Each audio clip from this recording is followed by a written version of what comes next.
Men themselves have wondered what they see in me. They try so much, but they can't touch my inner mystery. I'm a woman, phenomenally.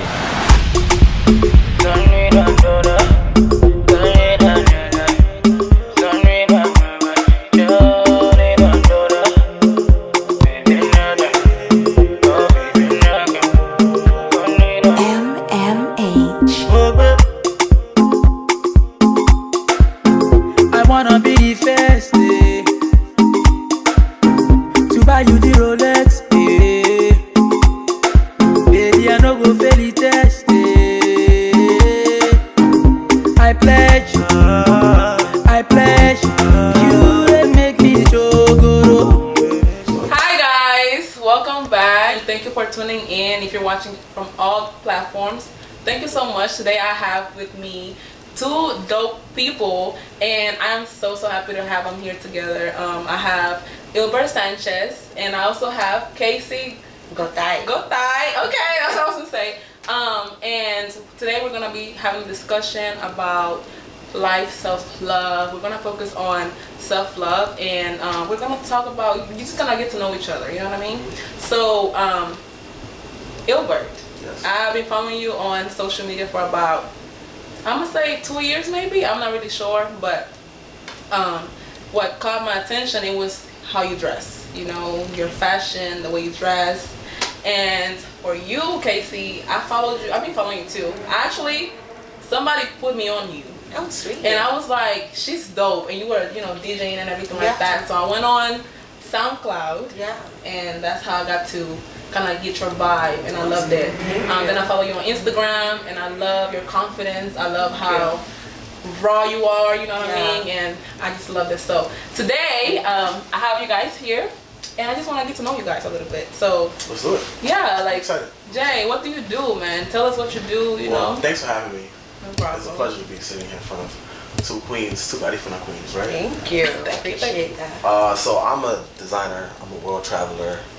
I like to empower the people around me and the people from my culture. Just educate people from our diaspora. Right. And live life every single day at its highest potential. Okay, I like that. I've been designing for about 10 years. Wow, that's a long time. Do men's, women's wear, you know, coats, pea coats, you know, tuxedos. I've done like 75 weddings this year. What? I've traveled to like 10 countries like doing weddings also. Yeah. I've done like the Emmys, the Oscars, wow. the Grammys. You know, I'm blessed to have those opportunities. Right. But the company's still growing. We're going to be 3 years in November. Garçon Couture. So everything is custom. Amazing. Yeah. Actually, that's really dope. Congrats on that. I just love how confident you are, you know, within your platform. I follow you on Instagram, like I said, and I just love how you always bring in that good energy, you know what I mean, with the self-love and your confidence as a male. You know, I don't know, I don't think I mentioned this, but all of us, we all Garifuna. Yes. So, hey, you know what I'm saying? We Garifuna people, and each of us have a platform. So all of us have a different, you know, we come from different industries and stuff like that. So, Kaysy. Yes. I know you're a DJ. You're a female DJ, and that's like, how is that? Like, do you think that's very challenging in the world of? That's like a man thing. Oh, for sure. Do you think that's very? I mean, I think when you come from the South Bronx, there are no challenges, to be honest, because your whole life has been a challenge, or you had to do is survive. So in any industry, I think you're going to thrive when you're coming from such a survival mentality and environment. Moreover, being a female DJ, like, I love it. I love it. I think when you put out good energy, you can only receive it back. So I think I just focus on putting out the best energy that I can and being as authentic as I can to my audience so that I'm always getting that energy back. So I've had really great experiences because I manage myself. I don't have a manager. Okay. So anything I'm doing, whether I'm in Europe, anywhere, I'm booking it. I'm talking to everybody. I'm doing all of it. Do you ever, like, would you ever get an assistant or something like that? Oh, for sure. But I feel like I want the money to come straight to me. I'm not ready to break it up right now. I have the capability. To do it yourself. I can do it now. And when it gets bigger and bigger, yes, but managing that on top of my e-commerce, my lingerie and swimwear, it can be challenging at times. And there are times where I think one of my businesses, I'm like, damn, I'm lacking here. I need to focus on that. But it's all about time management. You know? I agree because for me, I'm a blogger. So I do YouTube videos. I actually have a website too. It's called alexadarling.net. And I do a lot of things sometimes, even to put content on Instagram, because like Instagram is like my main platform that I focus on to put my, all my work out there. And it can be a lot of work. So not having an assistant, not having somebody to help you out, it can get very, very overwhelming, right? So Ilbert, what would you tell all these guys out there, who are maybe trying to be a fashion designer, do the same thing that you're trying to do? I feel like I've met a lot of guys that want to get into fashion, but a lot of them want to get into fashion because it looks cool or it looks good. I think that if it's your passion, then go for it. Right. But if it isn't your passion, like something that you want to do, like waking up, you want to do it, then that's it for you. Sure. So there's a lot of like trial and error you have to go through, a lot of trials and tribulations. Right. There's some people only see like the highs, but there's a lot of lows that you go to. Not only fashion, but I'm sure like DJing as just well, being an entrepreneur in general. It's very raw. Yeah. So it's like one of those things where you have to be authentic to it, like you mentioned, and you just have to be consistent. Yes. Right, and like just study your craft and like understand who your competitors are. Right. Right, have a 5-year plan, have a 10-year plan, and have good people around you. It's not that easy, huh? Like when they see it on Instagram, you know what I mean? Glamorous. Right, because I get that a lot too. People think, "Oh my God, girl, what are you doing? Like you're doing good," and I'm like, y'all have no idea what like the struggle I have to do to take a picture right now. You know what I mean? Like sometimes it's very tough, and people don't see that. So kind of talk about me a little bit, like where you come from, because I know the viewers don't really know that. Yeah, I was born in Honduras. I was born in Tegucigalpa. Oh, you were Tegucigalpa? Yeah, Really? that's like the capital. Yeah. Right? So, my mom is from Triunfo de la Cruz, and my dad's from Armenia, Progreso. And we got to the States when I was about like 7 years old. Okay. Raised in the South Bronx in like the gritty days where the crack epidemic was at its highest, right? Yeah. And I was culture shocked because I didn't speak not one lick of English. Oh man, we can relate on that. Wow. And then come here, I was black, but growing up, you tell everybody you're Spanish when that was false. Right. They didn't really understand that identity crisis is so real. It's so real. I went through it too. Real. Right. So, going into classes, I had to take I had a bilingual class. So like the front of the book was Spanish and the back book was English. So I had to like learn the stuff and then also understand how to translate it. Right. So that's things that I was dealing with growing up. Even like through like elementary school and then slowly to junior school. And that's not even including like the social life. Yeah. Right, because like it's hard. The way you dress, the way you're speaking, like your image. Your accent. All of that stuff was things I was battling, as a kid. And then at the time, I was the only child at the time. So it was like, damn, my parents were always working. So I really didn't have many people to like really like speak to, But it's been a great transition, like just going into like from like teen years into like going to college and then being like an adult. Right. And then just understanding like being a man and like just being a man and like living in your power, right? And like just being vulnerable with like life and like these people that you interact with when it comes to like your friends, right? Right. Relationships you go through. You have people that you were in your life years ago and that they're not in your life now. Right. Just things that you're just learning. Yeah, it's a process. Yeah, it's a big process. And these things you just take it in. You just take it in and then you get to like just share your knowledge with other people. Yeah. I actually can relate with you on that. I also came to the States when I was actually 14. You got here before me. Yeah, I only been here for 9 years, and I had to go through that transition. I didn't know English at all too. It was tough, especially because I was in high school. I was getting bullied in school because I didn't know English, and I had this thick accent. I still have it. I embrace it now. I used to be so like, I don't like my accent.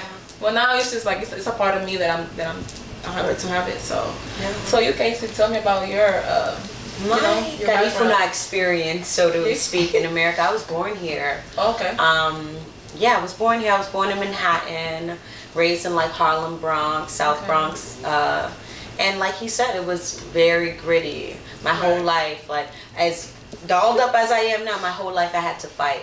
Okay. You know, whether it's physically, you have to mentally fight. When you're around people that you look around and it's like, man, we not gonna be nothing. We're not, yeah. Everybody's struggling. Everybody's poor.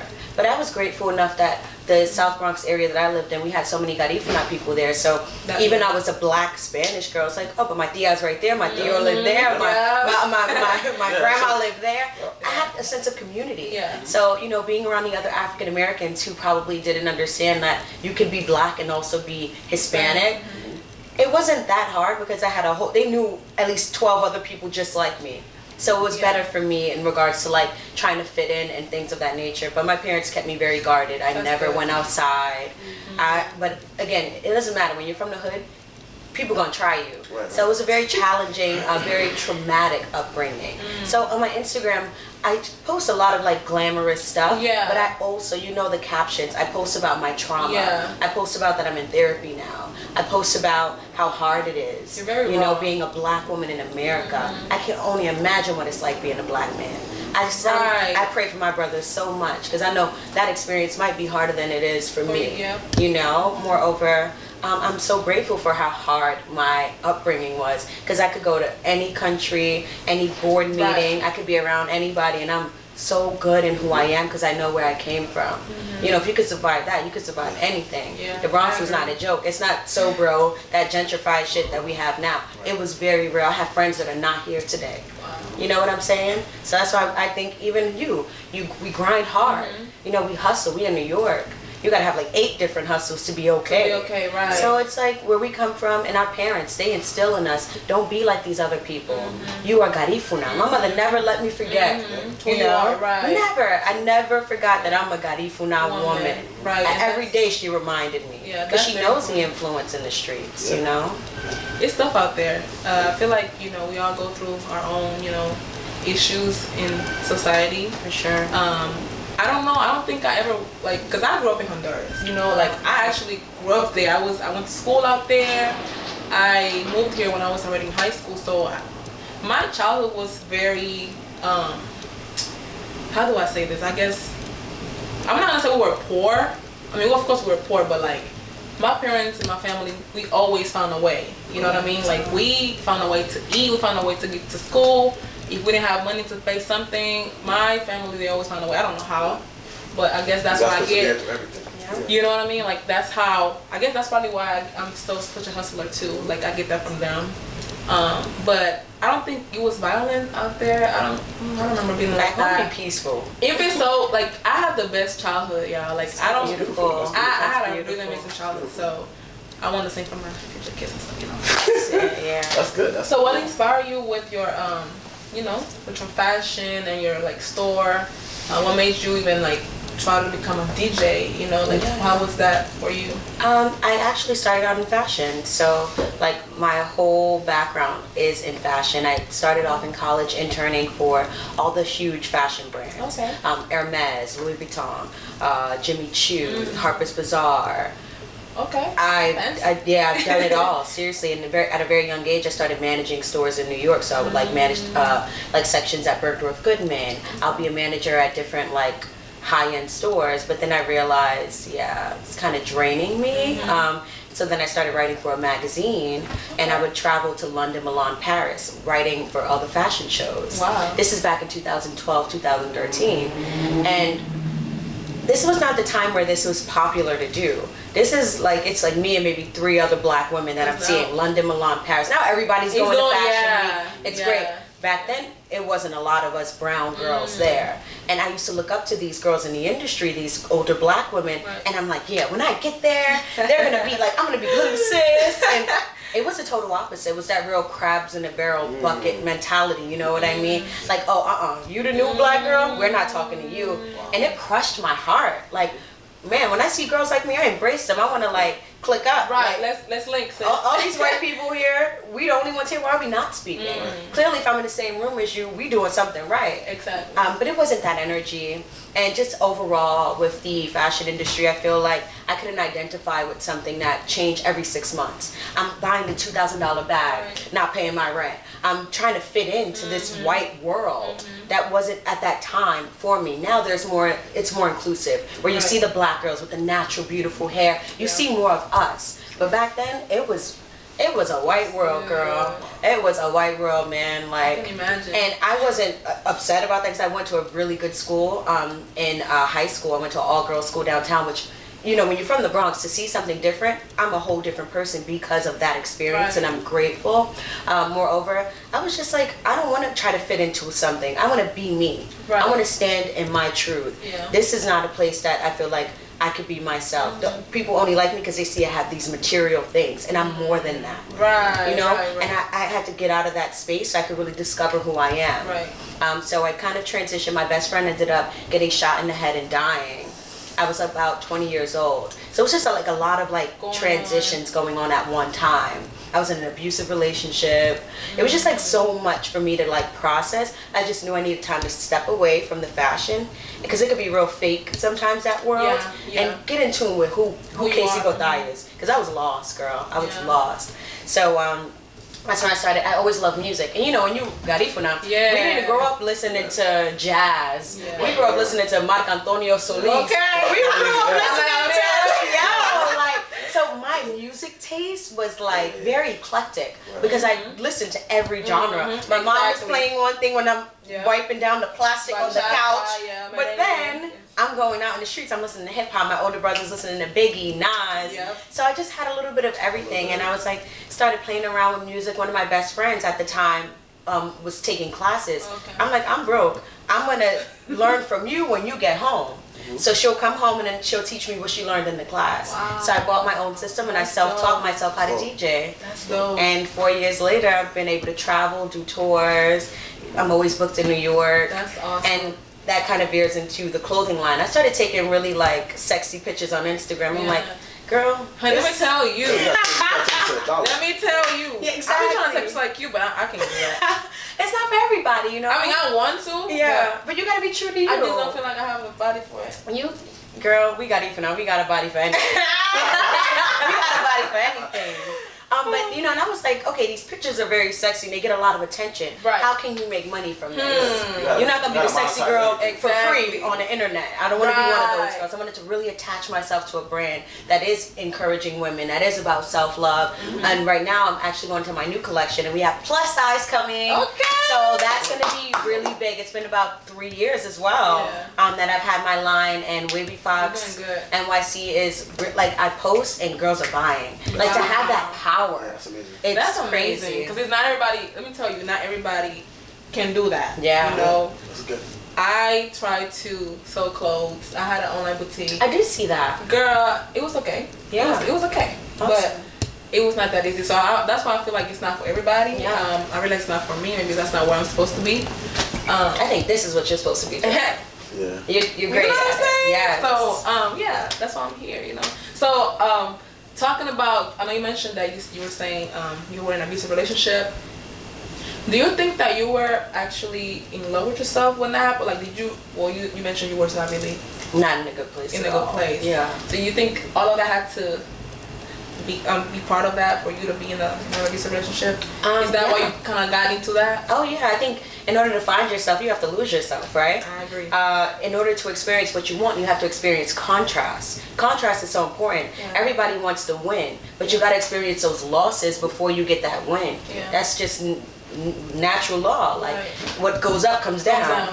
You know, so I'm completely okay with my past and the trauma, the abuse, and a lot of it is a reflection of where I was in my life. I feel like nothing just happens, in my opinion. Nothing is sporadic. Everything happens for a reason. Our God, he made sure good and bad happened so that we can become who we are today. So I think, I had to experience that contrast to learn who I am. I was reading so many self-help books. One book that I read, Eckhart Tolle, New Earth. changed my world, shattered my perception of my ego, who I thought I was, being in fashion and trying to be this girl. It's like it cut all that out of my life. Yeah. And I was able to really grasp something that was truly me. Right. And I'm still every day still working on who I am. You know, I feel like that's an being ongoing whole. process that Life doesn't never process. stop. Like you have to continue doing that for yourself. You For know. sure. What about you? Do you think that you ever was in a place where like you didn't know yourself and then you kind of became this person that you are now? I think self-identity for me. Okay. Because I really didn't understand what Garifuna was. I knew that was who we were, but the history behind it in the diaspora, and like where we came from, and like what our people had to go through, I didn't understand that. Right? So I think I took it for granted. You know, it was like I was there, but I really wasn't there. Right. So I think once I understood the history behind it, and like just understanding the culture, you know, and like just talking about it more. Yeah. And then I go to Honduras every year, and I feel like I got more connected once I really connected with the people that lived there. And I wasn't just, the American from, you know. Yeah. So it was like I started connecting with them more, and like just looking at our history, and just understanding Chatouillet, and like just the history behind St. Vincent. Right. All of that stuff I started taking in. It's very and deep. then I feel like with that I became stronger like mentally, because I knew like what I was here for, or like what I had to represent. Right. So whenever I'm like speaking somewhere, or when you walk into my showroom with Grand Central, the first thing you see is the Garifuna flag. That's You know, amazing. The first thing on That's my IG is like, it says the you know, the profile says Garifuna. So Yeah. I'm always telling people what Garifuna is, Yeah. letting them know like I want the first people to see it, our people to see, Right. you know, what I do and like what could be possible. Yeah. Because I always tell people like, yo, this isn't impossible. Like you could be in your own path as well. Correct. You know? And then just understanding like, wow, he's Garifuna too. Then I should be doing this also. Exactly. That's really crazy because growing up, like for me, I actually didn't have like, I don't know the language. I don't know how to speak the language. And my grandmother always spoke Garifuna to me, like her whole life. And I don't know how Alexa did not. Yeah, like I don't know what happened. Like I got here and everything just like, Wow. you know? Yeah, it happens. And I like regret that. it. I regret it so much because everybody in my family know how to speak it. My mom is so light skinned, my sister is so light skinned, and they know how to speak it. And I'm the chocolate one, and I don't even know how to speak it. So it's very like, you know, I don't know. I just regret that. I think like not knowing Garifuna doesn't make you any less Garifuna. You know, I think it's opportunities for you to like understand it some more, because I understand it a little, but it's like there's still like books and like people that can teach you. That doesn't make you any less Garifuna. Garifuna. You still Garifuna, 100%. Exactly. You know, That's so that, true. it shouldn't be like a regretful type of thing. It's like you have the opportunity to, and you know that your kids are gonna know what Garifuna is, and you have the opportunity to show them as well, and you have people around you that know it. Right. You know? Yeah. I don't know. I just feel like that's. I feel like I'm supposed to know it, but of course I know I'm Garifuna. You know, I represent who I am, wherever I go. You know, like I like it with my chuca, with my, you know, tapado and everything. My hudutu. Like I don't care. Like that's me forever. We're both from Honduras, and you're from Guatemala. There's this clash, you know, in the Garifuna community with the Guatemalan people and Hondurans. Why? Like, what do you think? What do you guys think that's happening? I didn't know about that. I didn't know about that, honestly. Oh, really? I think it goes back. It might be a New York thing then. I've seen it. It's like a friendly competition. Yeah. Like the way like the punta is different. Right? Yeah. Is it? The food is cooked different, but I don't see the difference. But they also say because we have an advantage Honduras because there's more Garifuna towns. And then in Guatemala, There's just like two. Porto Arias and Livingston. Oh, yeah? So, but it's like, for me, it's like, I think we shouldn't even look at it like that. I think as a people, we definitely become stronger if we all see it as one. Exactly. You know? Because we only landed there through the diaspora, right? So it was just like, we here, Guatemala, now we here, Honduras, now we here in Belize. Yeah. You know, so we shouldn't look at it like, well, one is bigger than the other, one is stronger than the other. We know that if we're in a circle, we're in a room full of other cultures, you know who the Garifuna people are. You're not going to be like that person from Guatemala. Exactly. Or that person from Honduras. Because I didn't even know. I didn't know that was happening. Yeah, it's a thing. Actually, that's why I'm doing this, you know, because I want us to come together. I think we're so talented, and the world needs to know about it, about us. We're all Afro-Indian, we're all Afro-Carib. Exactly. At the end of the day, all of that stuff still combines into one melting pot. Right. And I know, Kaysy, you are doing a documentary. It's gonna maybe cut down to more like a YouTube video because I feel like I still so much. What are you doing?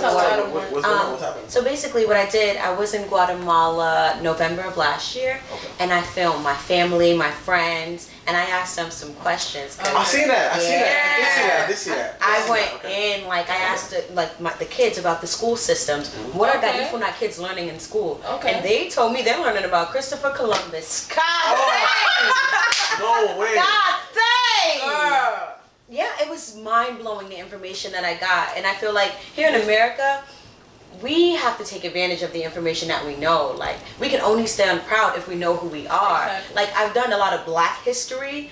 I'm not African American. I am Garifuna. Yeah. I have to do my Garifuna history. I have to know who my ancestors are. I have to know who Joseph Chatuye is. You know, the people that led us to our revolution and our freedom. I have to know about the 30-year war where we were fighting the British and the French. I have to know that we stopped in St. Vincent in the 1600s.